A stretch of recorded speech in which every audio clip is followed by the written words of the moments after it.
नोएडा से इस वक्त की सबसे बड़ी खबर सामने आ रही है, जहां सेक्टर 63 थाना पुलिस ने मोबाइल स्नैचिंग, टप्पेबाजी और चोरी के एक बड़े गिरोह का पर्दाफाश कर दिया है।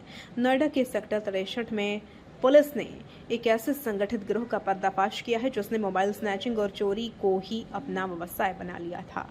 यह गिरोह न केवल राह चलते लोगों के मोबाइल फोन छीनता था, बल्कि उन मोबाइल फोन को अलग अलग हिस्सों में तोड़कर बाजार में बेचने का काम भी करता था। सेक्टर 63 थाना पुलिस की इस कार्रवाई में 8 आरोपियों को गिरफ्तार किया गया है।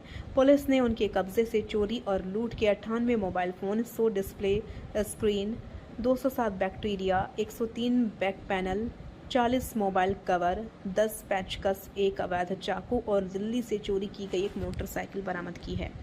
पुलिस अधिकारियों के अनुसार बरामद किए गए मोबाइल और उनके पुर्जों की कुल संख्या 300 से अधिक है। पुलिस के अनुसार 5 अगस्त 2024 को सेक्टर 63 क्षेत्र में नियमित गश्त के दौरान स्थानीय खुफिया इकाई और गोपनीय सूत्रों से सूचना मिली कि इलाके में मोबाइल फोन लूटने और चोरी करने वाले कुछ अपराधी सक्रिय हैं। सूचना मिलने के बाद पुलिस टीम ने सेक्टर 63 के ग्रीन बेल्ट क्षेत्र में घेराबंदी शुरू कर दी। कुछ देर बाद 2 संदिग्ध युवक वहां दिखाई दिए। पुलिस ने तुरंत उन्हें हिरासत में ले लिया। पूछताछ में उनकी पहचान 19 वर्षीय कुशल और 21 वर्षीय रुपेश उर्फ गोलू के रूप में हुई। जब पुलिस ने दोनों से गहन पूछताछ की तो चोरी और स्नैचिंग के एक बड़े नेटवर्क का खुलासा किया। जांच के दौरान कुशल ने पुलिस को बताया कि वह रैपिडो चालक के रूप में काम करता था। इस वजह से उसे शहर के अलग अलग इलाकों में आने जाने और लोगों की गतिविधियों पर नजर रखने का मौका मिल जाता था। उसने पुलिस को बताया कि वह अपने साथी रुपेश उर्फ गोलू के साथ मिलकर सुनसान स्थानों और भीड़भाड़ वाले इलाकों में लोगों को निशाना बनाता था। मौका मिलते ही दोनों मोबाइल फोन छीनकर फरार हो जाते थे। इसके बाद चोरी किए गए मोबाइल फोन गिरोह के दूसरे सदस्यों को बेच दिए जाते थे। पुलिस अधिकारियों का कहना है कि अपराधियों ने इस पूरी प्रक्रिया को एक संगठित व्यवसाय की तरह विकसित कर लिया था। पुलिस की जांच में यह भी सामने आया कि गिरोह के अन्य सदस्य चोरी के मोबाइल फोन खरीदने का काम करते थे। इनकी पहचान निजामुद्दीन, आरिफ, सोनू, छोटू, गुलफाम और हारून के रूप में हुई है। आरोपियों ने पुलिस को बताया कि वे लूट और चोरी के मोबाइल फोन 1500 से 2000 रुपए की कीमत पर खरीद लेते थे। इसके बाद वे मोबाइल फोन को खोलकर उसके विभिन्न हिस्सों को अलग कर देते थे।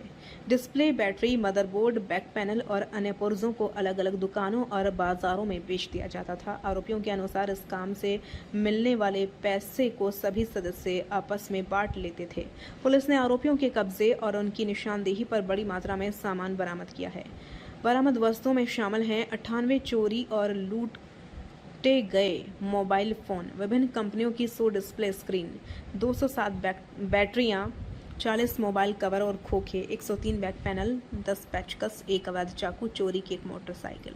पुलिस का कहना है कि बरामद सामान की वास्तविक कीमत लाखों रुपए में हो सकती है। जांच के दौरान यह भी पता चला कि गिरोह केवल नोएडा तक सीमित नहीं था, उसके तार दिल्ली से भी जुड़े हुए थे। बरामद की गई मोटरसाइकिल दिल्ली के मंडावली थाना क्षेत्र से चोरी की गई थी। पुलिस ने बताया कि मोटरसाइकिल का पंजीकरण नंबर DL 5SCG 3306 है। अब पुलिस यह पता लगाने में जुटी हुई है कि चोरी के मोबाइल फोन किन बाजारों में बेचे जाते थे और इस नेटवर्क में कितने लोग शामिल थे। पुलिस रिकॉर्ड के अनुसार मुख्य आरोपी कुशल के खिलाफ पहले भी कई मामले दर्ज किए जा चुके हैं। उसके खिलाफ भारतीय न्याय संहिता की धारा 317(2), 317(5) और आर्म्स एक्ट की धारा 425 के तहत मुकदमे दर्ज हैं। इसके अलावा दिल्ली के मंडावली थाने में भी उसके खिलाफ चोरी का मामला दर्ज है।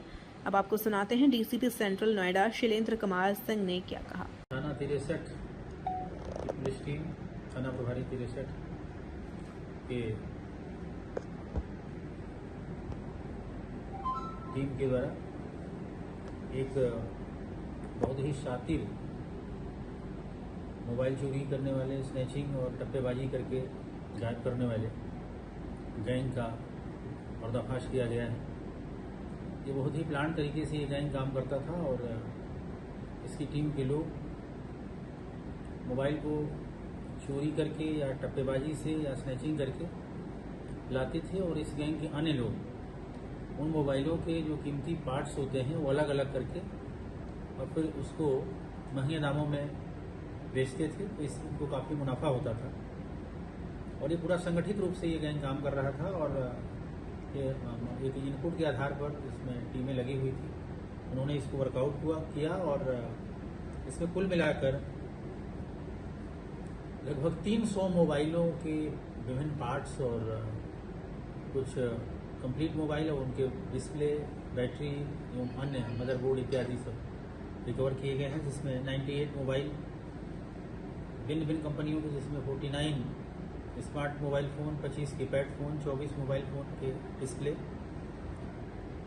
अन्य कंपनियों के 100 डिस्प्ले, 207 बैटरियां, 40 मोबाइल के खोखे, 103 मोबाइल के बैक पैनल और एक चोरी की मोटरसाइकिल जो मंडावली दिल्ली से कनेक्ट हुई है और एक नाजायज चाकू इनके पास से रिकवर हुए हैं।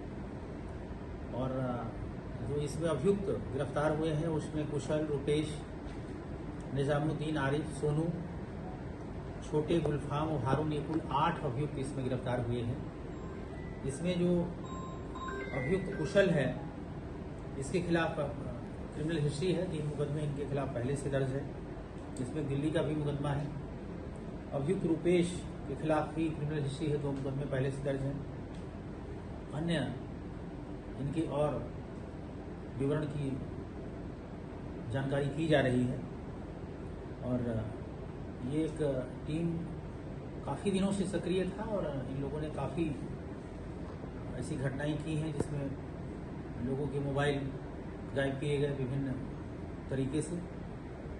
और ये बहुत ही एक प्लान्ड और बहुत ही एक संगठित रूप से ये काम कर रहे थे और पुलिस बहुत दिन से लगी हुई थी। तो पुलिस टीम को इसमें सफलता प्राप्त हुई, इसको ट्रैक किया है और भारी मात्रा में मोबाइल उसके पार्ट्स रिकवर किए गए हैं और इस बरामदगी और गिरफ्तारी के बाद इस प्रकार की घटनाओं पर अंकुश लगेगा।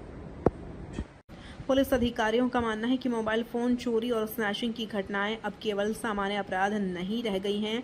इसके पीछे एक बड़ा और सुव्यवस्थित नेटवर्क काम करता है। चोरी के मोबाइल फोन कुछ ही घंटों के भीतर अलग अलग हिस्सों में बदल दिए जाते हैं। इसके बाद उन्हें स्थानीय बाजारों में बेच दिया जाता है, जिससे पुलिस के असली अपराधियों तक पहुंचना मुश्किल हो जाता है। इसी वजह से पुलिस अब केवल गिरफ्तार आरोपियों तक ही अपनी जांच सीमित नहीं रखना चाहती, बल्कि इस पूरे नेटवर्क की तह तक पहुंचने की कोशिश कर रही है। साइबर सुरक्षा विशेषज्ञों के अनुसार चोरी हुआ मोबाइल फोन केवल एक उपकरण नहीं होता, बल्कि उसमें किसी व्यक्ति की निजी जानकारियां, बैंकिंग विवरण, संपर्क सूची, तस्वीरें और महत्वपूर्ण दस्तावेज भी मौजूद होते हैं। ऐसे में मोबाइल चोरी होने से आर्थिक और डिजिटल सुरक्षा दोनों पर खतरा बढ़ जाता है।